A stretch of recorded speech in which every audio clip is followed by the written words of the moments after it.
Good day, subscribers and viewers. This is a moment of reflection. Just looking back at the hurricane and the days before it actually made landfall in Jamaica, what we find was that it mirrored the coming of Christ. The reason being that the hurricane took nearly a week before it actually made landfall. It was lingering out there in the ocean, the Atlantic, the Caribbean Sea, and it started, it stopped, it wobbled, it started again, it stopped, while the forecasters were making the forecasts, telling us that it is coming and it will gather intensity. It is going to be a category 5 hurricane. It is going to be terrible. It is going to be life threatening. All of that time. So many people would have gone to the supermarket. They would have bought up the supplies to tide them over for the duration of the hurricane, and they would have buttoned up windows and so on. But one day passed, 2 days passed, of which the hurricane was forecasted to make landfall. The third day passed. Some people now became complacent and careless. They said, well. This is another instance in which they are fooling us. They are telling us that a hurricane is coming so that we can go and buy things. And then no hurricane now come. So, you know what? Even those who were living in compromised structures that could not stand up to even a category 1 hurricane or even a storm, much more, decided to stay there in their houses. They decided to stand their ground. They wouldn't move, even against good advice from the forecasters and from the powers that be, to say you must relocate, vacate your premises, and take up and go to the shelters. Many people did not heed those warnings, all because they told themselves it is not going to come again. It is going to bypass us because it has happened so many times before. All right? So, on the moment when the hurricane was about to make landfall, you could have heard the Brian Shields and others, and even the powers that be, that, send out the bulletins and the forecast and the warnings to leave if you are on low ground, leave if you are by the sea, leave. And there are so many warnings.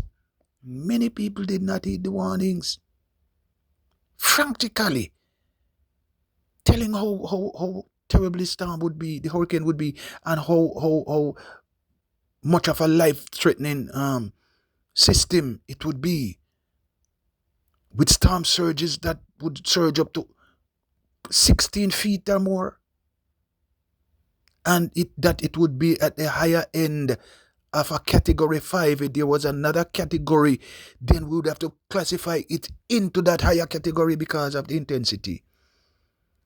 And many people stood their grounds. Some never lived to tell the tale. And this is another testament of God's mercy, that many did not die. Because when the hurricane finally made landfall, and the howling winds, people talk about the screaming in the wind, the terrifying sound as if there were demons whistling in the wind, And when some only move when the roof started shaking, and when the windows started popping, and when the roof began to loosen, that was the time when some people told themselves, yes, it is serious, it is here. And that was when, according to their testimony, their own testimony, they decided to leave, because they know then that the structure that they're into could not hold up. It is only by God's mercy that more people were not killed, because people were running from one place to another to seek shelter, even amid the storms when zinc and other stuff were flying around. Everything was weaponized now and turned into missiles flying all around. That was when people realized that, yes, this is serious. Unfortunately, as I said before, some did not live to tell the tale. Some are injured now, but thanks be to God, they are still alive. A reflection? The coming of Christ over 2,000 years ago was announced. Even before then, it was announced.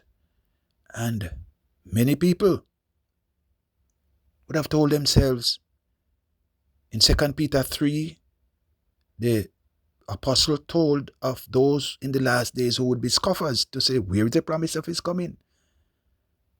And they started to disbelieve the coming of Christ. This is a wake-up call.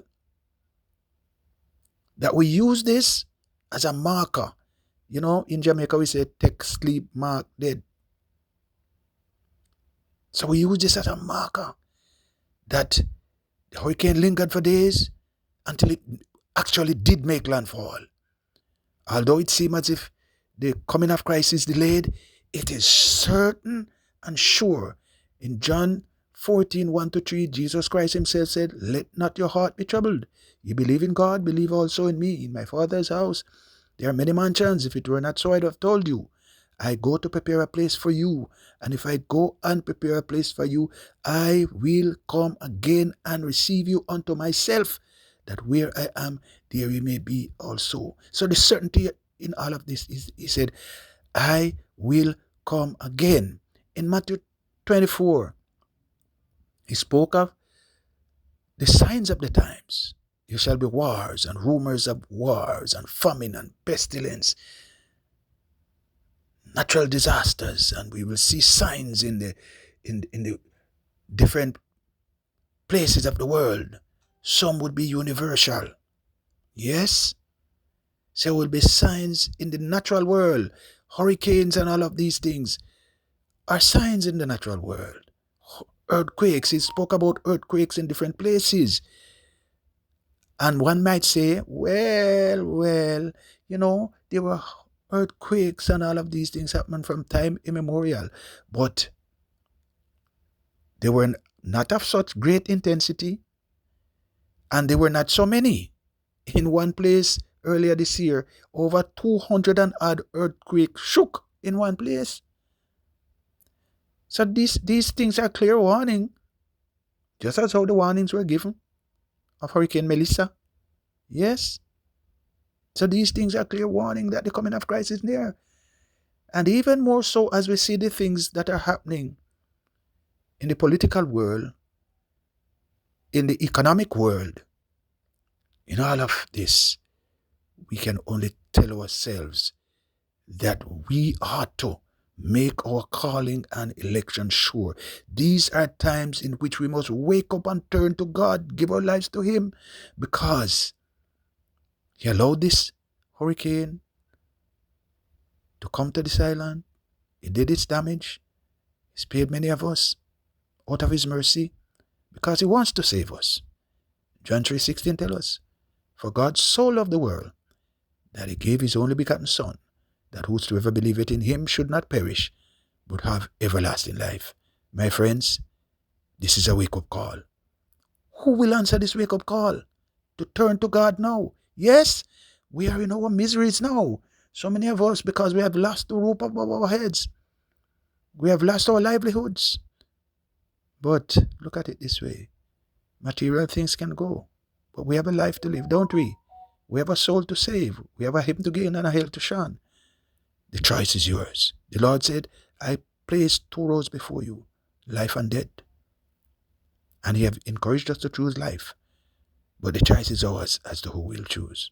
I will encourage all of us in Jamaica and the world to make our calling and election sure. Call upon Jesus. Surrender our lives to Him before it is eternally too late. God bless you. Like, share, and subscribe.